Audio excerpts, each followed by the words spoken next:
Hey, it's Michelle coming to you with some kitchen inspiration. I am making a recipe that my family really likes. I call it sausage and cheese meatballs. And it's very simple. Sorry, I'm trying to get my phone on here. I'm going to use my deluxe cooking, what is it called? Deluxe stand mixer. Sorry, I'm really having trouble with this stand. Here we go. Camera. Having trouble with the camera. Okay, so super easy. So I'm putting in shredded cheddar, sharp white cheddar. The one I like was this Cracker Barrel one called Aged Reserve. Okay, so that's what I'm using. And I'm using a tube of Jimmy Dean regular sausages. They're just called original, or actually this one's called regular. Sometimes I use the Bob Evans ones. It doesn't really matter. Just the original flavor, not like maple or anything like that, okay? All right, the hardest part is getting this stuff out of the tube. I should have cut it down the side, but I didn't. All right, put that in.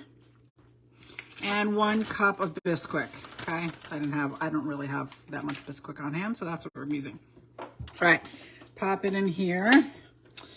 I gotta turn my mixer on. I'm gonna put it on the mix setting. Whoops. What did I do? Sorry, I pressed the wrong button. Mix, and then I'm gonna do it for 45 seconds. I'm changing the time. And go. All right. I love this thing for meatballs of any variety. It's amazing. Meatballs or meatloaf. It starts out slow, speeds up. In 45 seconds, it completely and thoroughly mixes my food. I'm so excited about it. I don't have to put my hands in there.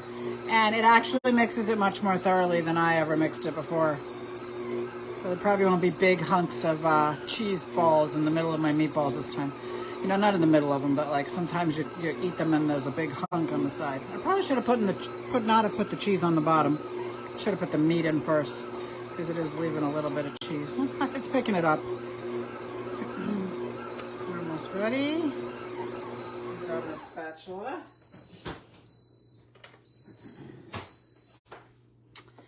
Pop this open. Yeah, I should have put the meat in first. I did it a little bit incorrectly, so because of that, there's a little bit of cheese on the bottom. I'm just gonna stir it in a little.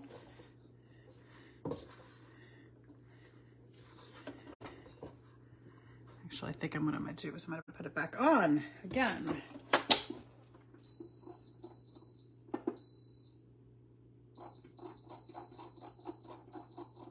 So when I did the ground beef ones, it was, or ground pork, it took 45 seconds, but I think the sausage, because sausage is a little bit denser than ground meat, so I'm doing it for a few more, another 15 seconds or so. You can see it's mixing it in really well now. So with ground beef or ground pork or ground chicken, I would do 45 seconds. For sausage, I'm thinking about 1 minute and 10 seconds. It looks like it's done. Okay, so I'm still learning. But yeah, it's nice. It's nicely mixed up. And then all I do with this recipe, it's a very simple recipe. Sometimes I serve it with rice. Today I'm serving it with a loaf of bread because I have some fresh ciabatta we're gonna serve it with. Now this piece can go right into the dishwasher. The bowl can go in the dishwasher too. All right, so I've got I'm gonna take my bowl off of here. And what did I do with my scoop? There it is. Got my medium scoop out, my medium stainless scoop. And I'm just gonna make some meatballs and I'm putting them right here on my, upside down. Right here on my stoneware bar pan. And I'm gonna pop them in the oven and bake them. If you'd rather do them on the stove top, you can do them in a frying pan, so that's completely up to you.